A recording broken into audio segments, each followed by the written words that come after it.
नमस्कार, न्यूज 21 लाखांदूर मध्ये मी आशिष साखरे आपल्या सर्वांचे स्वागत करीत आहे। पंचायत समिती विस्तार अधिकाऱ्याला लाचेच्या रकमेसह अटक। ग्रामसेवकाला मागितली 10,000ची लाच।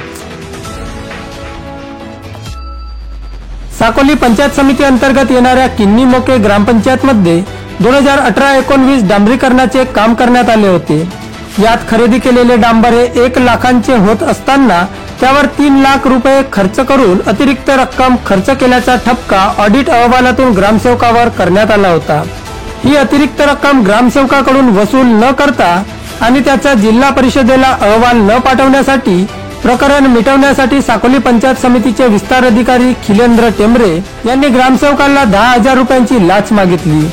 लाचेची रक्कम पंचासमक्ष स्वीकारताना भंडारा लाचलुचपत प्रतिबंधक विभागाच्या पथकाने त्यांना कक्षात रंगेहात अटक केली। या प्रकरणी साकोली पोलिसात गुन्हा दाखल करण्याची प्रक्रिया सुरू आहे।